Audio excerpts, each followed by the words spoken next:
On va ici appliquer la méthode du pivot de Gauss pour résoudre ce système à 3 équations, 3 inconnues. Alors, étant donné que le second membre est nul, en fait, on a une solution évidente qui est x égale y égale z égale 0. Mais on va montrer que c'est en fait l'unique solution, il n'y en a pas d'autre. Alors, pour la méthode du pivot de Gauss, on remarque que dans la première ligne, on a bien un terme en x. On va garder cette ligne-là et se servir de cette ligne pour éliminer le x dans les 2 lignes suivantes. On recopie la première ligne, x plus y moins z égale 0. Et on utilise la première ligne pour enlever le x dans la seconde en transformant la deuxième ligne en la deuxième ligne moins la première. Donc ça fait disparaître le x. On obtient ensuite du moins y, donc moins 2y, et 0z moins z, c'est-à-dire plus z. Et le second membre reste 0. On fait la même chose avec la troisième ligne en utilisant la première pour éliminer le x. On va donc remplacer la troisième ligne par la troisième ligne moins la première, ce qui permet évidemment d'éliminer le x. Ensuite, on a donc 3y plus 2z égale à 0. Donc, on a réussi à éliminer le x dans les lignes 2 et 3. Et si on regarde ce qu'on obtient ici, on s'est finalement ramené à un système où il n'y a plus que 2 inconnus et 2 équations, les 2 inconnus étant y et z. On va se servir de la deuxième ligne pour éliminer le y dans la troisième ligne. Donc, on ne touche pas à la première ligne, ni à la deuxième.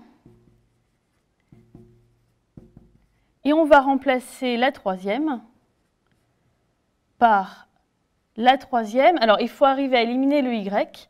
Donc, on va faire la troisième ligne plus 3/2 fois la deuxième ligne.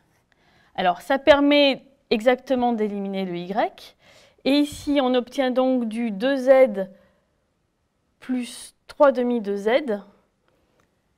Donc, ça fait 7/2 de z, qui doit donc être égal à 0. La méthode du pivot de Gauss, ça permet d'obtenir un système sous forme triangulaire. Alors maintenant, on va raisonner par substitution. La dernière ligne donne immédiatement z égale 0. Lorsqu'on reporte z égale 0 dans la deuxième ligne, on obtient y égale à 0. Mais maintenant, puisque y et z sont égaux à 0, dans la première ligne, on a x égale à 0. On a donc bien montré que le système a une solution unique. Si on écrit l'ensemble des solutions, c'est donc le singleton 0, 0, 0.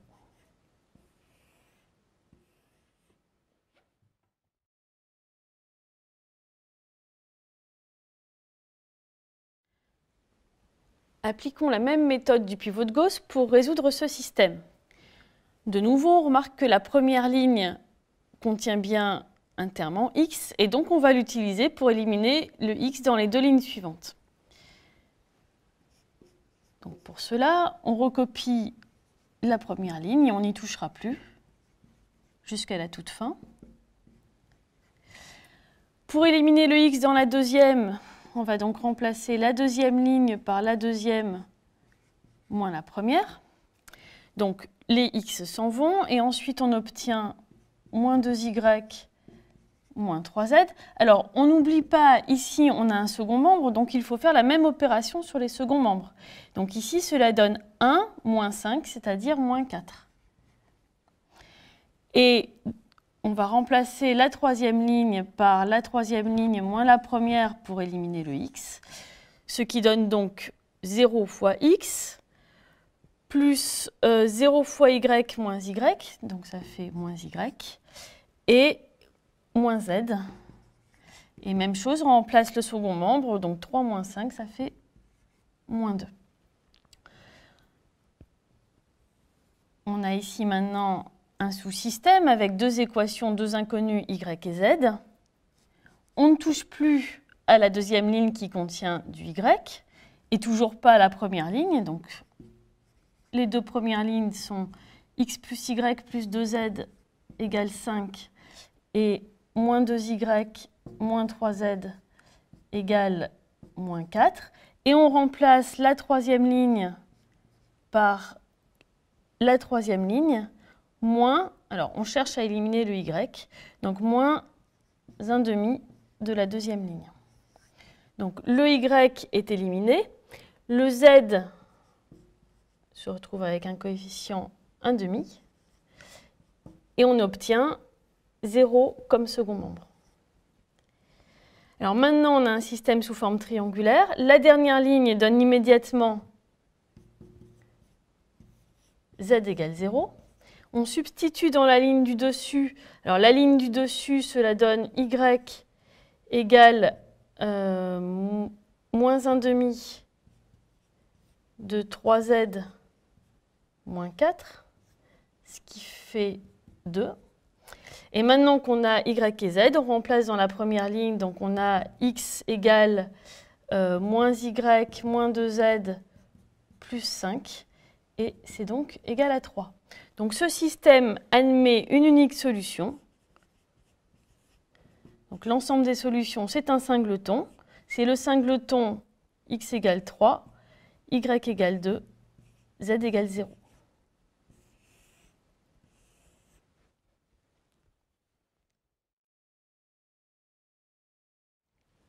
Appliquons de nouveau la méthode du pivot de Gauss pour résoudre ce système à 3 équations, 3 inconnues, et avec second membre constitué des paramètres a, b et c. La première ligne contient bien un terme en x, donc on va pouvoir s'en servir pour éliminer le x dans les deux lignes suivantes. Pour cela, on recopie la première ligne à laquelle on ne touche pas, 3x moins y plus 2z égale A. On utilise la première ligne pour éliminer le x dans la deuxième. Pour cela, on remplace la deuxième ligne par la deuxième ligne plus 1/3 fois la première. Donc le terme en x disparaît.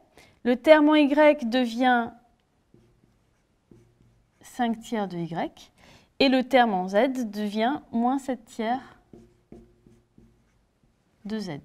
Et on n'oublie pas de faire la même opération sur les seconds membres. Donc ici, le second membre devient b plus 1/3 de a. Même chose avec la troisième ligne où on cherche à éliminer le x grâce à la première ligne. Donc on remplace la dernière ligne par elle-même moins 1/3 de la première ligne. Le terme en x disparaît et on obtient 7/3 de y plus 1/3 de z. Et de nouveau, on modifie bien le second membre, donc cela donne c moins 1/3 de a. Donc on a réussi à éliminer le x dans les lignes 2 et 3, ce qui fait qu'on obtient ici un sous-système avec deux équations, deux inconnues y et z. Le y apparaît dans la ligne numéro 2, donc on ne va plus y toucher et on va se servir de la ligne 2 pour éliminer le y dans la ligne 3. Donc maintenant, on recopie la première ligne et la deuxième, 5/3 de y moins 7/3 de z égale b plus 1/3 de a. Et on va remplacer la troisième ligne par elle-même moins 7/5 fois la ligne numéro 2. Cela permet exactement d'éliminer le terme en y. Et ici, on va retrouver 1/3 de z moins 7/5 fois moins 7/3 de z. Et le second membre devient c moins 1/3 de a moins 7/5 de b plus 1/3 de a. On a maintenant un système sous forme triangulaire. La dernière ligne permet exactement de récupérer z, puisque le coefficient ici est non nul. Et on obtient donc, alors, la première ligne permet d'avoir x en fonction de y et z. Donc on a x égale 1/3 de y moins 2z plus a. La deuxième ligne permet d'avoir y en fonction de z. Donc y égale 3/5 fois 7/3 de z plus b plus 1/3 de a. Et la dernière ligne permet donc de récupérer z. Alors tout calcul fait, on obtient que z égale 1 sur 18 facteur de moins 4a moins 7b plus 5c. Et donc en remplaçant z par cette expression, on obtient que y est égal à 1 sur 18 facteur de moins 2a plus b plus 7c. On a maintenant y et z, on reporte dans la première ligne pour obtenir x, ce qui donne x égale 1 sur 18 facteur de 8a plus 5b moins c. Et on a donc une unique solution.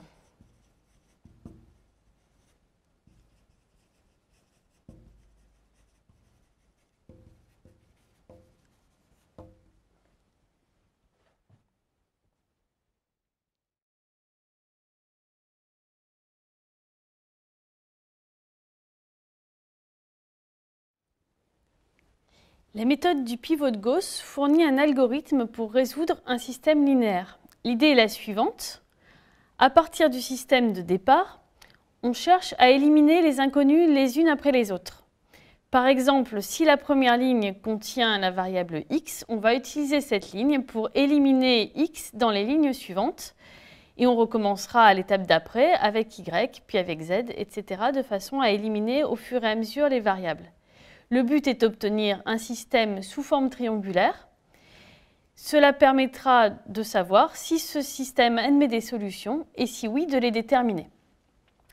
Alors, on a parfois besoin de manipuler un petit peu le système pour pouvoir appliquer simplement la méthode du pivot de Gauss.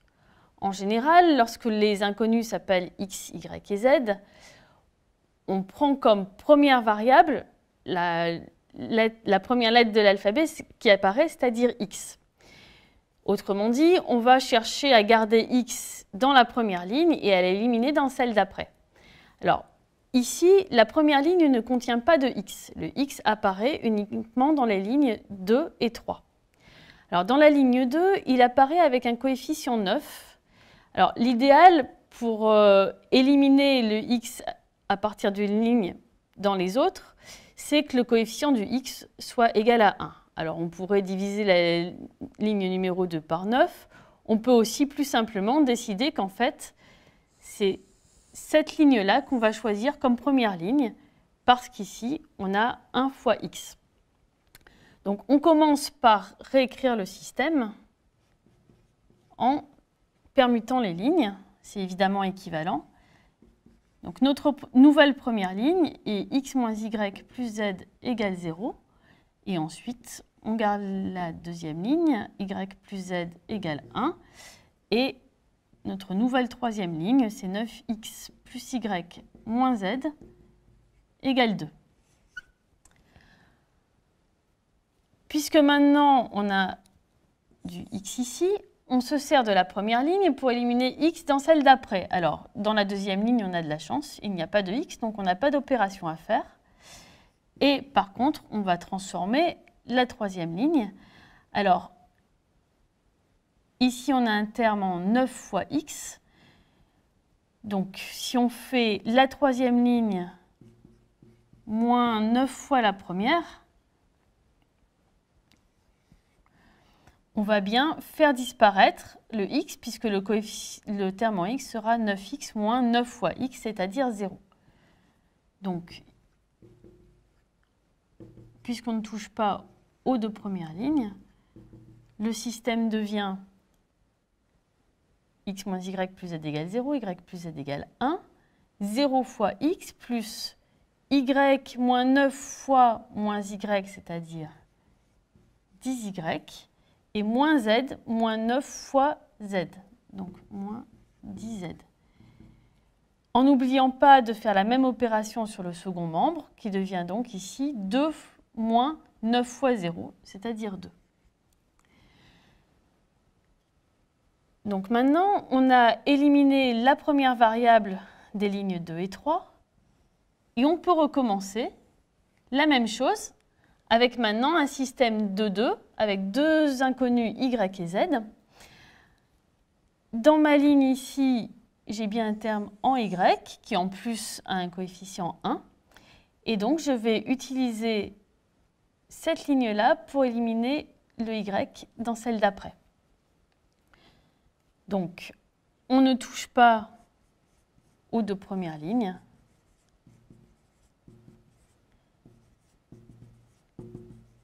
Et on remplace la troisième ligne par la troisième ligne moins 10 fois la deuxième.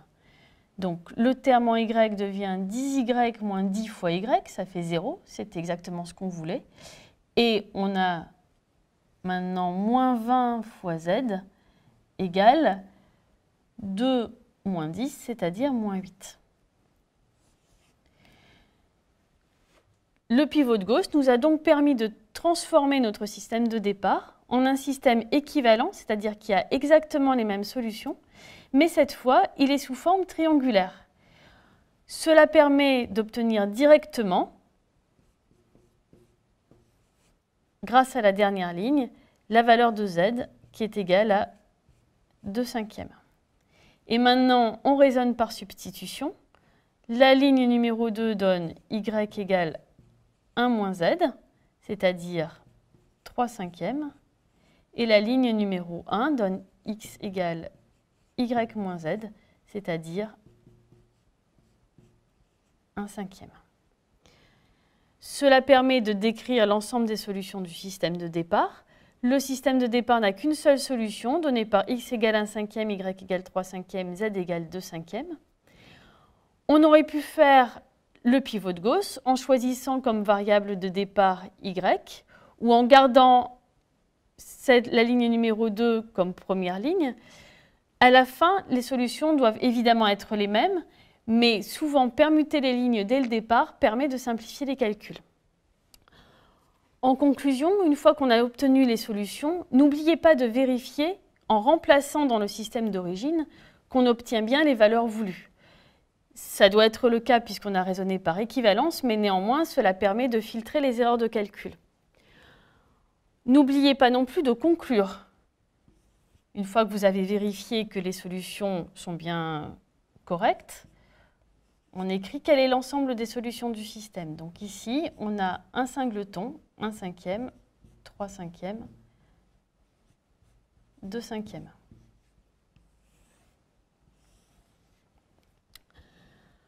Enfin, faites attention, on a parfois des systèmes avec des paramètres. Lorsqu'on a des paramètres, il faut bien faire attention que le paramètre ne soit pas nul pour pouvoir diviser.